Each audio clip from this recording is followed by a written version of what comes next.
You have perhaps heard the story of the village dreamer who dreamt to be a rich entrepreneur. He spent his entire day impressing people with his business ideas, and he had quite an audience who got entertained, but little else of value was exchanged. One day, a wise man of the village gave the dreamer a pot of yogurt and said if he was so intelligent, he could convert it into a great business proposition. The dreamer was very pleased to take the challenge on. He first found a nice setting to start conceptualizing his dream project. Underneath a tree by the river bank, he tied the pot to a branch above and sat down to imagine a business plan. In his mind, he built a business around selling the pot of yogurt with a magic flavor that evening in the market, and then using the profits to buy cows to scale yogurt production, and then innovate with probiotics and become the leading unicorn in the world with global factories. In his imagination, he was already a great business tycoon who could do no wrong. On a day, someone disagreed with his views, and he was furious, and his ego or power was slighted. He imagined throwing a paperweight that was on his imaginary table in his imaginary office at the imaginary person who had dared to challenge him. In the process, he took a nearby stone and flung it unconsciously, which hit the pot above, and all the yogurt fell to the ground. This story should easily be familiar as thousands of business plans and startups that exist today. India has the second largest startup ecosystem in the world, but in terms of success is way below.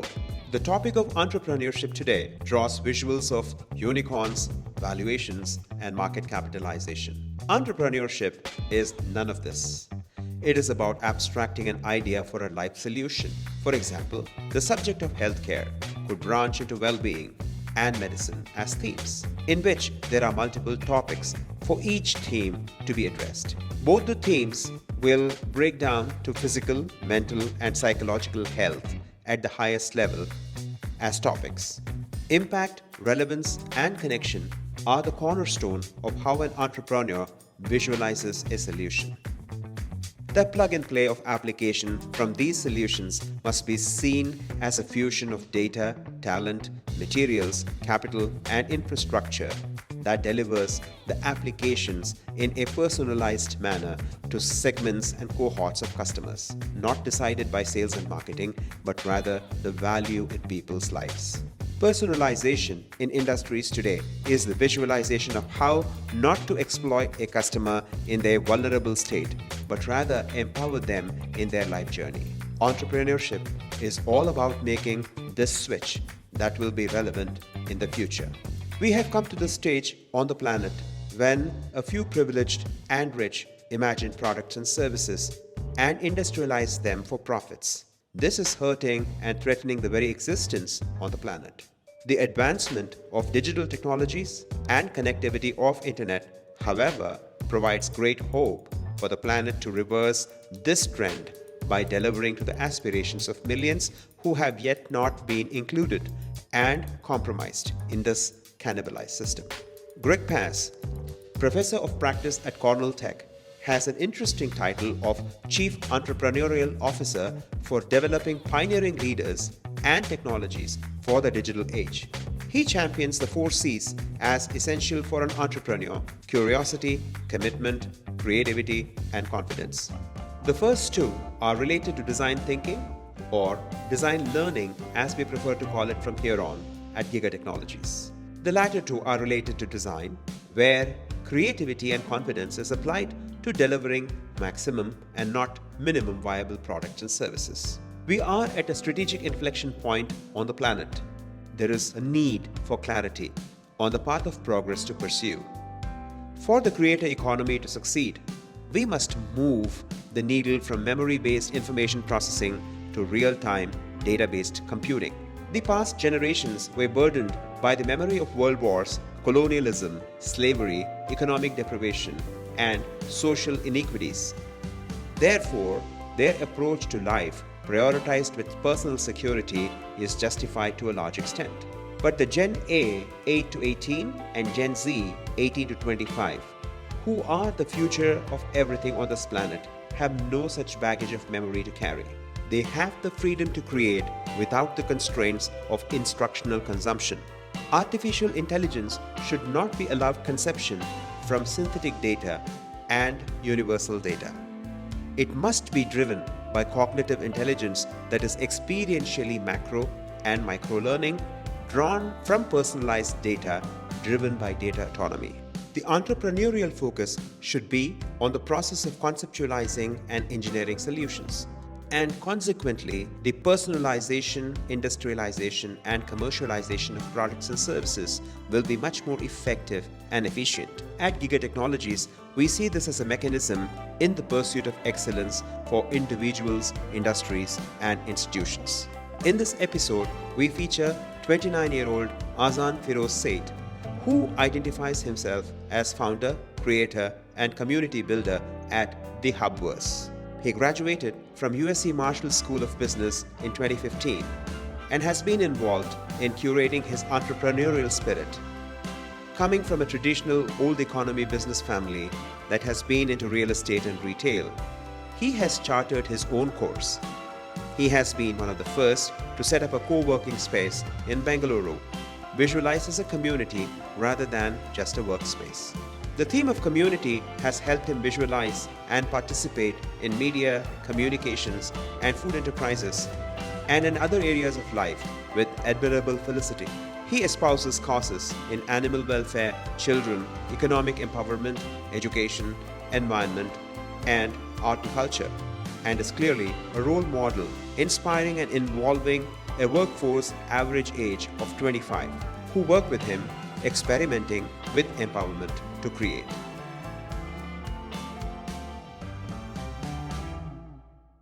Azan, welcome to The Future of Work with Subbu Iyer. Thank you so much. I've been watching all the episodes and I'm super excited to be here today. Thank you for having me on. My excitement of having this conversation with you, first of all, is your age segment is the future. And you are leading this from the front. Even though you come from an established business family that is grounded in Bangalore for quite some time, you chose path all your own. Talk us through that. I'm about 6 years into my journey of being an entrepreneur. And every year, my dad tells me to kind of take out some time and reflect on what I'm doing because we tend to move really fast. And it's so easy to move fast today that it's almost necessary to like force yourself to pause and reflect and reflect with the people around you. I don't know if I chose this path or this path chose me. I feel like I'm starting to think a little bit more philosophically or spiritually as I grow older and have a little bit more experience and make a few more mistakes. But I always knew growing up as a kid that I wanted to do something on my own. I didn't have clarity as to what that was. Like, I didn't know that I wanted to be a pilot. I just knew I wanted to do something different, be disruptive, build something, or be creative. And I honestly think I'm still figuring it out. So everything that we've done has been kind of incremental baby steps that have built one on top of the other. And I think one thing that we've done, which has both pros and cons, is my approach is I prefer building a team and then building a business around that team. I think the conventional way is to have a clear vision and then build a team to execute that vision. So it's a very constantly evolving and dynamic approach here, at least what we've had over the last 6 years. Well, actually, I have been here around, so I could see that in the way in which you work with people, you inspire them, and you're right in the middle of everything. So you are this cool Gen Z icon, right? But there is something very mature about your thinking. You are perhaps one of the first people in Bengaluru who used your space and called it a community space. How did that thought of community occur to you? Because that is the future. Explain your thinking. My answer to this question evolves every year as I reflect on it more and more. My initial answer in my early days, in my first 3 years of building the hub, if someone asked me this question, I would say I was inspired by my time at USC, in my college in the US, and I was like, I had this amazing experience. I don't think there is an experience like this in India, and I think people would crave it if they knew that if they experienced it, they would want more. So why not kind of bring this experience to India? I'm referring to me living in this really cool student community during my undergrad in Los Angeles. So that was what I thought. That why did I choose to get into kind of setting up a community as opposed to just like building a D2C brand or any other kind of business. But I think the more I'm forced to think about this, the more time I like dwell on this.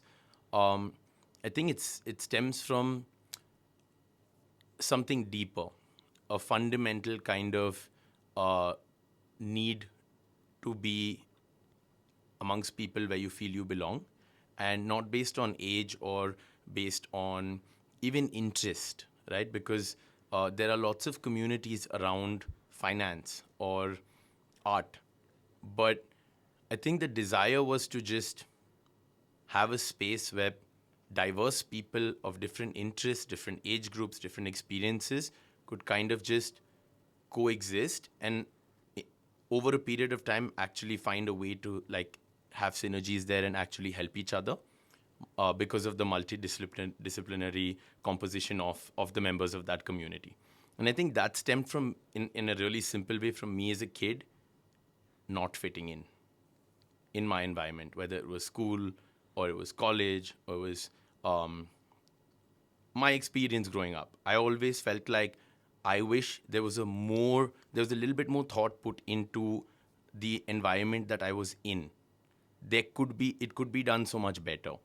And I feel like this is my way of showing that it can be done better, and then just like helping be part of the solution. One of the things that has impressed me all the time about you, whenever I have interacted, is your sense of clarity. You are not a typical 25-year-old, are you a 26-year-old? I take that as a compliment. I'm 29 now, but Okay. yes, I still get ID'd all the time. So valid. So, nevertheless, you have great inner strength. You have that ability not to get carried away. And 29 is still very, very young compared to my 58. Where does that come from, that clarity? I think it comes from the people that I'm blessed to be surrounded with, right? Um, I see more clarity in the people that are part of our team or community that are Gen Zers.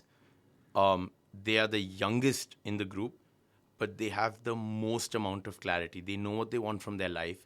They will not take bullshit from anybody. They're not chasing money. They're not chasing superficial things. They have it figured out, I think, better than any generation. And I think being open to both looking up for wisdom and looking downwards, I think just being open to that kind of just balances you and grounds you. Building teams is not an easy task. Building communities is even more difficult. And you take them up as two core activities of your business. What are the challenges that you have faced so far? What haven't we faced? I'm sure you can relate as you're on the same path. Yes. But prioritizing, do you, if you want to build a team and you want to build a community, one decision that I have to make repeatedly at scale, but every time I kind of second guess myself, is do you put the community first or the team? Because the team's taking care of the community, but who's taking care of the team? So if you're Jeff Bezos and you say obsess over customer, that does mean that you're putting your team second. There's no other way that can happen. Right. But then if you obsess over your team, then maybe the customer experience goes down. I think it's just looking at the whole situation with empathy and trying to align everybody's interest, that we want to serve you, you want to be served by us. I think we have to work together and like just helping both parties understand each other's limitations and strengths. I think that is something that I'm still exploring. But I think that's critical if you want to build a team and you want to build a community. In other words, you're saying learning is extremely important in action, which is also a very difficult thing. I think the average age group of whom you work with is around maybe 24, 25. Yes. There are so many distractions. You still have to not only communicate your ideas, but also get a response which is as enthusiastic as yours at the same creative level and at the same time producing business results. What are the challenges you face, in your environment? The more early on in my journey, I saw I focused more on business outcomes and tried to track numbers. But as important as that is, in the business of building a business around creativity, we're an agency, we're a media house. Yes, we do have a spaces vertical too. I think there's not enough credit given to energy and vibe, right? It's people talk about founder mentality, that you need to have founder mentality in the team. You need to try and encourage that. You need to have ownership. But what I think we have made a good, I would say, I would take some credit within our team for, is founder energy. Because you're working on tough problems, you're solving things that are challenging. Motivation and like working hard is one thing, but also like enjoying the process of the struggle is just as important, because that's what counters burnout and fatigue. So I think energy is critical in I've realized and I've learned in the space that we operate in. So, how do you deal with failures as well as successes? We don't stress too much on things like failures. It's just a routine part of the creative process. I think it's important that you don't ignore failures. They're great learning opportunities, obviously. But at the same time, when you're small and unfunded, you can't celebrate failures, as we are sometimes told in larger organizations who have the balance sheet to celebrate failures. I think it's just about moving really fast and being supportive, acknowledging failures, learning from them, and just keep moving. You will find people beyond a certain age finding it very hard to experiment. How easy or difficult it is for you to experiment with your team? The way I look at it, I've grown up around really strong role models. My granddad is 90 plus, and I was with him right before this today. He has 2 iPhones, an iPad, an Apple Watch, and he's always on the go talking about. He asked me a question today that just blew my mind. He was like, "How can I use Chat GPT to trade in the stock market?" And if that's not a thought that came into my mind. So I don't think age is a criteria at all. Like, some of the coolest, funkiest people I've worked with that actually push the limits of thinking, maybe way older than me. I just think it's a mindset, it's a perspective thing. When you have that perspective, when you're in that phase of your life that your perspective is kind of thinking innovatively, there's so many opportunities. There are younger people we work with in the team who may be hesitant to kind of think out of the box. I think it's just how we protect and condition our brain, what content we consume, the way we look at the world. It's just that. So let me surprise you. Will ChatGPT be a beneficial part to your business as a media house, or is it a competitor for you? No, absolutely beneficial. That's exactly what I mean by perspective. I have two choices. The world is changed. I either go with it and find a way to capitalize on the change, or I try to resist it and get dragged down by it. So I look at it as, we're a small agency, we're a small media company. Technology helps small people disrupt. It's the larger players that have larger teams, that where the incentive structure is to not try new things because there's a lot of fear. There's a lot of the way the structure is set is that there's so many people who may not want or feel threatened by a new technology, a new disrupting force, even if it may not negatively affect them because it changes the status quo. But for a small player who's hungry, who's still building, this is a gift. With all this that happens during the day, a dinner time conversation is when the family gathers around. Yes. So I would like to be a fly on that wall. I would love to invite you over one day. Your father already has. We got to make that happen then real soon. Right. But a fly on the wall for dinner table conversation at our Yes. house. How does that go? Very honestly, really heated conversations. There are fun conversations we have around, like, my dad loves to talk about, I'm growing old, I want to have a passion, I want to play golf, and like all of these father-son conversations. Where do we travel, and all of that. But when we talk about work, we all, me, my dad, my granddad, my sister, we all have really strong opinions about what we're doing and about what we think each other should be doing. But at the same time, we don't enforce those opinions. My dad has given me complete freedom. I would not be here today if not for his blind trust in go figure it out and I'll back you. At the same time, we love challenging each other and kind of like, this is what you could be doing differently. This is what you could be doing differently, and it gets intense. I will say that. Have you been doing any reading recently with respect to the developments? I honestly, very honestly, I'm not a reader, but I do watch at least 2 hours of YouTube a day, and I don't watch YouTube for entertainment. I listen to podcasts. I watch these like quick explainers where 8 to 10 minutes you can learn something new, and I just enjoy it so much. I watch it while eating food. I like watch it just on the go. I can't go to sleep without watching 2 hours of YouTube. It's just like what I've done for like a decade now. So, what has influenced you the most? Any one topic that kind of stands out? Topic in terms of what's got me thinking. Definitely, I think AI, ML, ChatGPT, OpenAI, all of this stuff, but not in the way that you might think.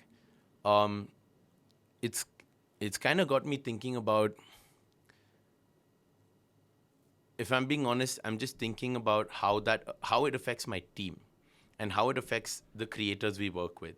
And I know that a lot of people, even now in our team, a lot of creators that we work with, it's easy for them to look at it and get not even threatened, just demotivated, right? Like if a piece of technology so unpolished can do something so easily that as of yesterday took them a significant amount of time and effort to do, really makes you question your place in the world, in your career.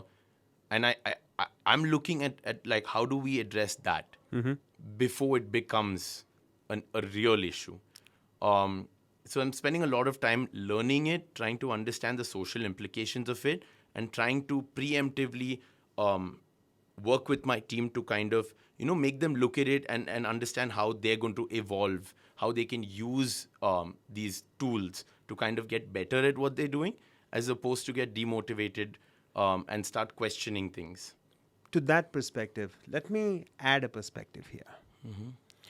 So there's so much of hype, whether it is AI, and then you extend that AI into what we now hear as metaverse. If we look at global percentages in terms of digital transformation, even today, 75% of digital transformations are a failure in the world. Then you ask the question, okay, where have these digital transformations been applied to? And you always find that they have been applied to very small areas of commerce, to sell something. So you really haven't really applied it anywhere in your real universe of customers. So if you haven't even mastered this, what are the chances that you would move out into a metaverse? I am talking about the global stage, the advanced economies. There is a quite a lot of money invested in research and development. Compared to that, there is a very, very, very tiny fraction that is invested in India. There is a long way to go. What do you think about its significance from, India's development perspective? This is one area that I struggle to kind of fully understand, if I'm being honest, right? Um, we've actually worked with a couple of people in the metaverse space, in augmented virtual reality. I do watch a lot of content about it to try and understand it, but it just kind of it kind of goes above my head at this point. And I feel like I know there are some incredibly amazing things in the pipeline. I know there are amazing people building amazing things. I just don't know how, let's say, me or our team could contribute in that space, because either it's early or maybe there's a lack of understanding from our side, but I don't have an opinion on it because I don't think I've given it that enough research to kind of really, have a solid opinion on it. Let me press on. There was a artificial intelligence company that does some of the diagnosis for cancer treatment with AI. Yes. Having said that, now if this agency came to you and said, hey, write a narrative around us, how do you go about building a narrative for them? Because at the end of the day, your job is to build a narrative. They're offering you good money. What do you do? So I think, firstly, my mom's a cancer survivor too. I understand the situation there, right? If when you're in a moment of need, you want to believe in things that may or may not be true, and you want you do get a little bit more magical with your thinking. So I think it's really important that as this technology advances, there are clear guidelines to protect people when they're vulnerable. Right. So I'm fully with you on that point. This is a very divisive society. Correct. Right? The narratives we see are extremes. Both the sides of that extreme are untruthful to facts.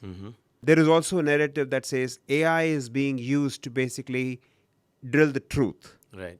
So on one hand, AI is capable of dishing the untruth, and then it will drill the truth. So we don't know how that happens, right? So I'll answer your question about. Your question was, as storytellers, we have the power to get a story out. Yeah. Not only to craft it, but as an agency and a media house to distribute that story. Right. I've learned the importance of this simple concept of research. Right? We have a research team. We research and determine our own facts before we tell a story. We're not a freelancer or an agency where you come and you're like, here's the job, do it. You have 7 days. We have a conversation with people we're working with. We try and understand what is the outcome you're looking to achieve. What is the material that you have around which you want us to create the story. And then we spend some time. I love personally deep diving into what it is that we're going to be taking on. Our team has a process where we kind of do our own researching and fact checking, because at the end of the day, in this business, over the long term, it's not money that helps you scale, it's credibility. Right. So one wrong story affects our brand just as much as it affects potentially a client or their client. Right. What are the type of narratives that have taken your passion in the last few months? What kind of events, what kind of narratives have excited you, and where do you see moving from here into the future as far as your brand agency is concerned? We've had the good fortune of working with some incredible people over the last 2 years. Different categories, different brands trying to solve different problems. We've worked in the fintech space. We've worked in the food tech space. We've dabbled in health tech, in ed tech, and kind of just understanding how these spaces operate. The way that I've looked at our journey is, if we're 2 years in as an agency, let's try a little bit of everything. Everyone says an agency has to specialize at some point in some niche, but I like going through the American college education process of diversity, trying a little bit of everything, and then specializing in your next 2 years. Right. So we're just at the inflection point of, okay, we dabbled in everything. What do we want to be known for? We have to kind of niche down somewhere. And I'm trying to think about whether we niche down sectorially or we niche down in what we do for any sector, right? If we're really good at short form vertical video, we can do that for any business because we have niched down by format Right. as opposed to niche down by fintech. So these are conversations that like are really like keeping me up at night. These are like ideas that I'm trying to think, I'm trying to talk about the team with. But I think we're going through a process of elimination to say, okay, these are some of the things we can do, but maybe we should avoid doing if we truly want to be great at doing a few things that we want to be known for over a period of time. You can give an advice today to, your age segment that is trying to found companies. You can also try to give advice to your age segment that is trying to not just go and work for somebody, but actually do things on their own and enjoy life while at the same time contribute significantly rather than just show up at work every day. So, what's your advice to them? I'm always hesitant to give advice because Or you can just share perspectives. Yeah, but I'll take a crack at it. I'm about to be 30, so I feel like I've always said that till I'm 30, I'm not in a position to give advice. But I think advice. Let me see. I'll share what I would share with my sister, right? So these are just things that I believe in that have worked for me. But consume less news. The way news is delivered today, it's not meant to inform you. It's just meant to emotionally cause turmoil within you. And it's more likely to make you give up on the sector in which you're trying to build something than to be motivated by it. Consume less news. Consume from high quality sources that are independent of media organizations that can be affected by other parties in the ecosystem. Perspective is everything. If you're not convinced that you have conditioned your brain to have a positive mindset, don't start something. Maybe that's something that we should get right before we start building, because it's a very, very tough process to build anything. I think that the one thing that has got harder, while there have been a lot of things that have gotten easier, is that you're constantly in the spotlight today if you're building something. And if your perspective isn't positive and grounded and confident, it's very hard to know that you're being judged and every move you make is public. So that's something that I tell my sister too. I try to kind of like coach her and like talk to her when she's willing to listen to me, of course. You have to be a serial optimist if you're going to start something, if you're going to build something. You have to be happy in your process. You have to enjoy the lows just as much as you enjoy the highs. You have to be humble. And yeah, I genuinely believe there's never been a better time in the history of this planet to be alive and to build something, because it's so much easier today than when I listen to my granddad or my dad, all that they've done with how little technology, resources, support, communication infrastructure that was there. I still feel like that. I think that's what drives me, because I'm like, if so much could be done without all of this stuff, there was no concept of automation back then. It was all like, you got to do the work. Right. And people have built such amazing things. I think what we're going to build is going to be incredible. And I think we should just have that infectious energy of perspective of looking at the world. You have had the benefit of studying in the United States. And so you know the life there. You've traveled the world with your family, and you know the life here in India. How do you see, given all that, a global perspective, what kind of acceleration is required for our youth to have a global mindset? I'm sure that that's a challenge you face in your everyday life in terms of the mindset that they bring to work. I'm a proud Indian. I'm a proud Bangalorean. When I look at it, I like have these two sides to my personality or like my belief system. On the one hand, I'm super proud to be Indian where I come from. I'll give you a small example. When we make content, I have a pet peeve. Do not put other skin tones in our B-rolls. Right? It's very hard to get Indians in YouTube when you're trying to edit to show Indians doing things when you need a B-roll that you can't shoot. It's very easy to find stock videos of people, Caucasian people, let's say, right? So we're very proudly built in India as a company and as people and as a culture.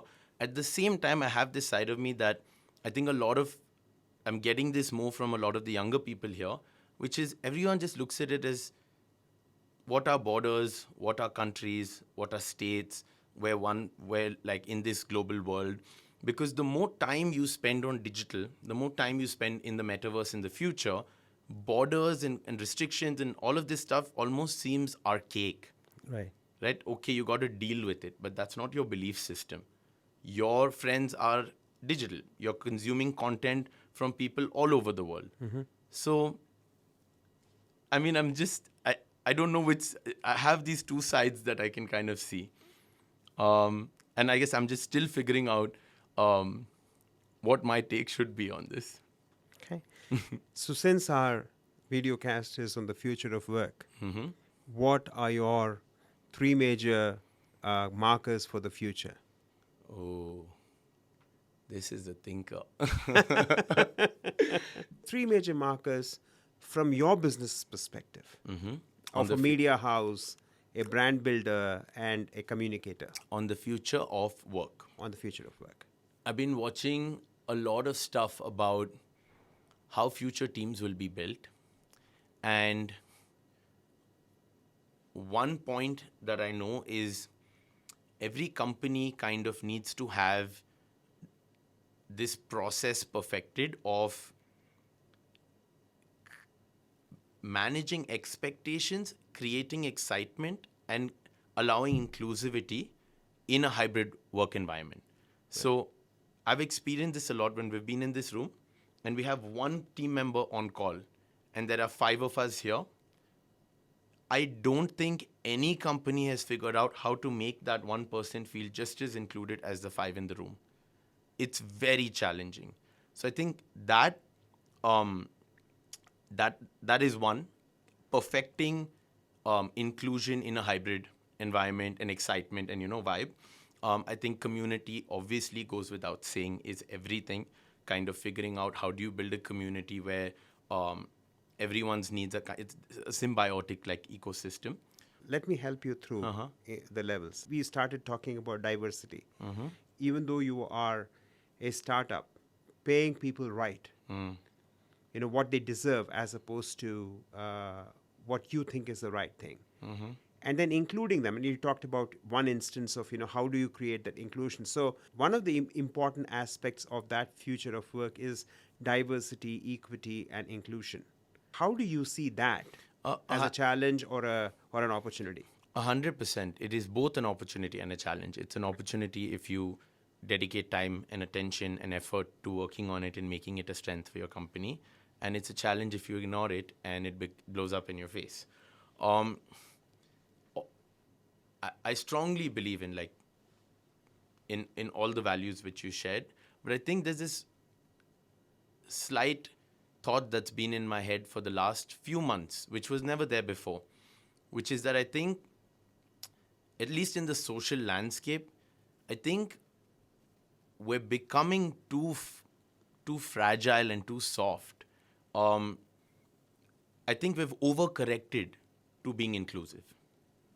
And it's a very, very tough thing to talk about. But I think that can be just as dangerous, because when you're building something, you're responsible for a group of people, for an outcome, and you have to be able to make quick, tough calls. And if in every moment as a founder or as a leader, if you are made to question every decision you make because of how it would look to some subsect of group, it can slow everything down drastically. I think we just need a clear decision-making framework. We have to have great ethics and great values. But I think if we overcorrect, it can be just as dangerous as undercorrecting. Great answer. One more marker is sustainability. So we're talking about environment, and many of the things, the narratives that you carry or the work that you do has an impact. And that impact can only be corrected from individuals aggregating to societal level. So how do you see this whole concept of code red, which is what the UN scientists have said? Do you deny it? Do you agree with it? And how do you tackle it? What is code red? Sorry, I'm not aware. So the UN scientists have declared code red for humanity. Okay. Which means that we are at the brink of a literal environmental disaster. Got you. See, we all have to play our bit. And the way I look at it, me personally, us at the Hub, we have two choices.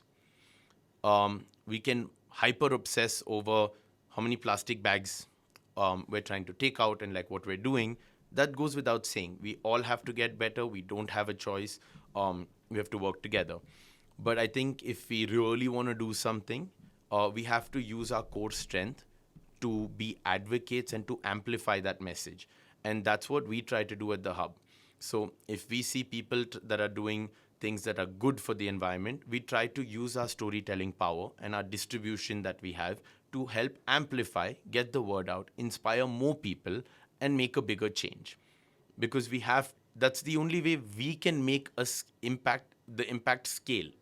No matter how good we are within our property or within our ecosystem, that's an internal contained result. Right. It has been a great conversation with you, Azan.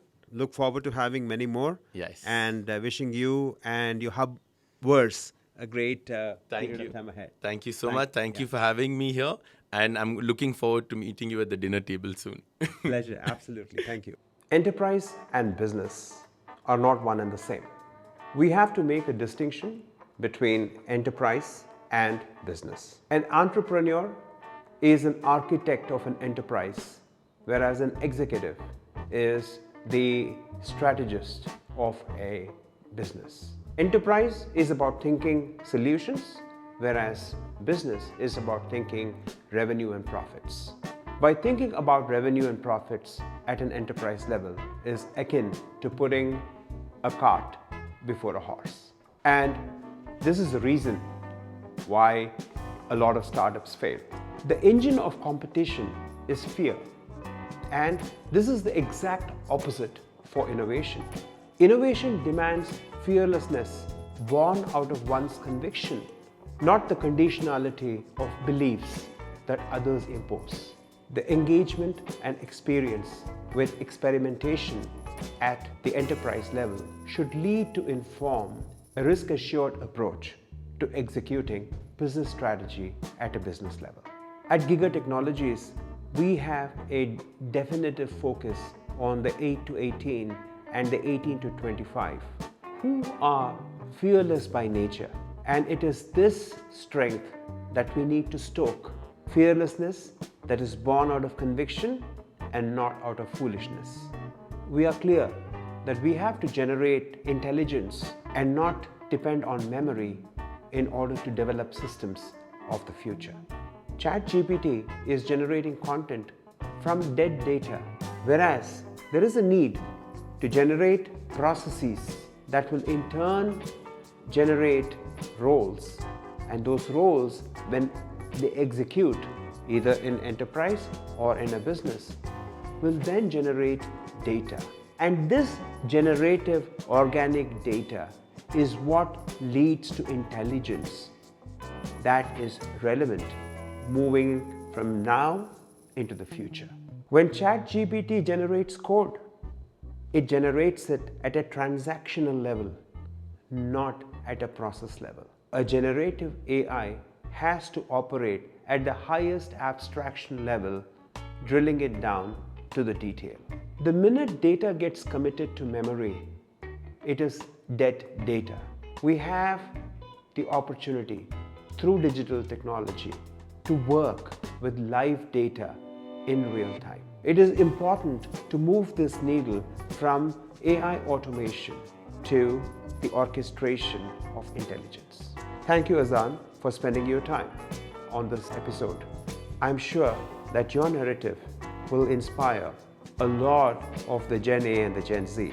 For all of you who have watched this episode and others, please subscribe to our channel, engage in this conversation, and write to us with your perspective so that we could generate a new, rewired thinking on how we need to see progress on this planet.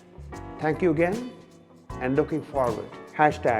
#Tuesdays at 5 for another episode of The Future of Work with Subbu Iyer.